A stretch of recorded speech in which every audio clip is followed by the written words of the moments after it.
Ok, information exclusive. Alors, c'est pas impossible que j'ai déjà relayé cette vidéo il y a plusieurs mois, mais je me devais de la remettre en ligne. Enfin, je sais plus si c'est celle-là ou si c'est une autre.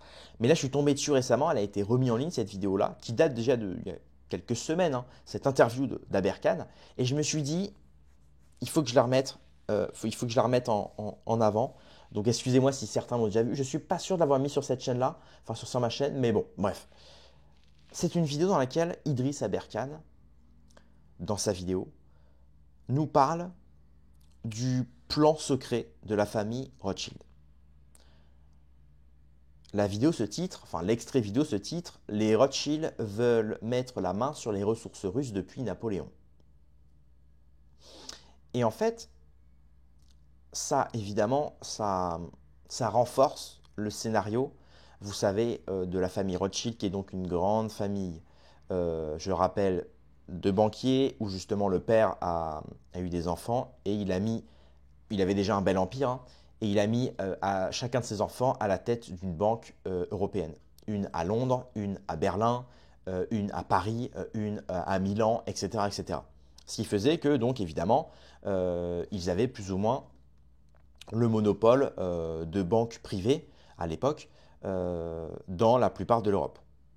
Et donc évidemment, il se servait aussi du fait d'être dans différents pays avec différents horaires pour pouvoir justement trafiquer un petit peu la bourse, notamment, vous le savez, avec la fameuse, le fameux cas pendant la bataille de Waterloo, justement, vous savez, on disait que les Rothschild avaient financé les deux camps, justement le camp napoléonien et le camp adverse, et que justement ils avaient aussi pu avoir accès en avance justement à propos, euh, à propos de la bourse, comme on savait qui avait gagné et qui avait perdu d'avance. Du coup, bah forcément, quand une armée perd une bataille, bah forcément après la bourse chute d'un côté et, euh, et non de l'autre. Et donc forcément, ils ont pu, comme certains, comme eux, ils avaient les informations avant tout le monde, ils ont pu retirer des actions, en mettre dans. Bref, c'est du traficotage de bourse, principalement pour s'enrichir. Voilà. Ce qui est très connu, d'ailleurs, la plupart des gens, la plupart des grandes familles font, enfin, des grandes familles dans le trading font leur fortune comme ça. Donc, évidemment, voilà, ça renforce cette idée-là que les Rothschild sont prêts à tout, notamment, comme vous le voyez, à financer leurs propres ennemis, à financer les deux camps, etc., etc., pour finalement arriver à leur fin, c'est-à-dire celle de finalement d'avoir toujours plus d'argent. Parce que l'argent, c'est le pouvoir, et le pouvoir, bah finalement, c'est le contrôle. On contrôle les gens grâce à cela. Voilà, donc c'est un petit contexte pour introduire justement la vidéo d'Aberkan qu'on va se regarder justement.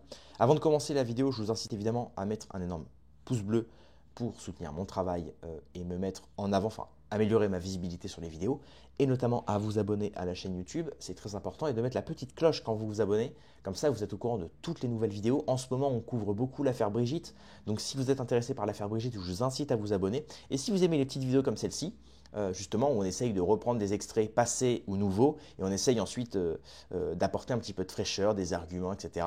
Ça vous permet justement à vous, chers amis, d'avoir les outils pour pouvoir mieux penser, et surtout penser par vous-même. C'est le plus important.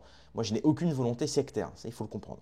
Bref, cette longue introduction est désormais finie, on peut passer à la vidéo. Eh bien écoutez, c'est parti. Les Rothschild veulent mettre la main sur les ressources russes depuis Napoléon, fondamentalement. Depuis Napoléon. Bon, les Rothschild voulaient fumer Napoléon, c'est d'ailleurs eux qui ont financé le maintien de la guerre. Les Britanniques étaient prêts à négocier et à arrêter à partir de Trafalgar. Les Britanniques étaient prêts vraiment à négocier l'arrêt de la guerre avec Napoléon. Mais les Rothschild ont dit non. Napoléon avait notamment antagonisé les intérêts Rothschild dans tous les endroits, notamment l'Italie, hein, notamment Naples. La filiale de Naples de la famille Rothschild était extrêmement riche. Et les Rothschild ont gagné des fortunes avec la bataille de Waterloo, puisque via l'agence qui allait devenir Havas, qu'ils avaient mise en place pour être informés avant tout le monde, bah, les Rothschild étaient au courant avant les autres de la défaite de Napoléon à Waterloo, ce qui leur a permis de spéculer sur les bons du Voilà, trésor britannique. Ils avaient fait c'est ça. circuler, ils avaient fait circuler la rumeur que les bons du trésor, enfin ils avaient fait du FUD à l'époque, un Fear, Uncertainty and Doubt, pour faire s'effondrer la dette britannique. Et ensuite, ils avaient raflé la dette britannique à vil prix. Voilà, Et ils avaient l'information de la victoire de Lord Wellington à Waterloo, ce qui leur a permis de revendre leurs titres c'est britanniques ça. au plus haut prix, déjà à l'époque, en 1815. Par la suite, les Rothschild ont toujours voulu récupérer les ressources russes, parce que la Russie est un océan de terre, et qu'elle est donc surabondante en ressources. C'est ça. Alors, il faut comprendre quelque chose, parce que beaucoup ne prennent pas en compte ça, le temps et le climat.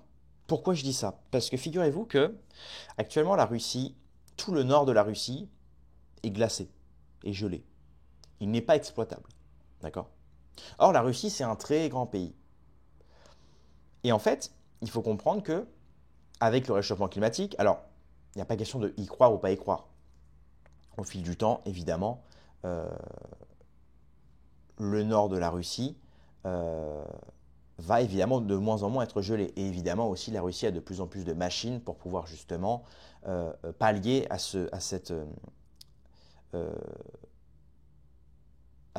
disons, à cette problématique, puisque, je le rappelle, que comme le nord de la Russie est gelé et glacé, on ne peut pas exploiter les ressources du coup qui y sont présentes. Or, avec le temps, d'ici 10, 20, 30, 50 ans, ces terrains seront exploitables. Donc la Russie aura de nouvelles ressources euh, pour elle-même, pour son autonomie, son autarcie. On le sait très bien, ce qui a poussé la plupart des Européens à partir coloniser d'autres pays, notamment Christophe Colomb. On apprend dans le livre l'histoire noire du Moyen Âge, quelque chose comme ça. C'est un excellent livre où on vous raconte en fait que justement, si Christophe Colomb est parti, soi-disant, partir dans les Indes, puis en fait ça s'avère être l'Amérique, c'est parce que principalement en Europe, on n'avait déjà plus rien. L'Europe, on est un super continent, mais effectivement, on a cramé nos ressources très très vite parce que c'est très petit l'Europe, c'est petit et surtout on a été en avance avant tout le monde, que ce soit sur l'ère industrielle, que ce soit sur l'ère, enfin bref, on a été en avance sur tout le monde. Donc évidemment, on a cramé plus de ressources que d'autres. C'est pour ça qu'aujourd'hui, par exemple, Bolloré, du moins avant, parce qu'aujourd'hui un peu moins, mais il avait lourdement investi en Afrique justement pour pouvoir s'enrichir, piller les ressources africaines en échange, produire des choses pour les Africains. Et on voit que maintenant c'est plutôt les Russes et les Chinois qui font ça, parce que pareil, l'Afrique c'est un continent où il y a énormément de ressources qui ne sont pas encore exploitées par les Africains.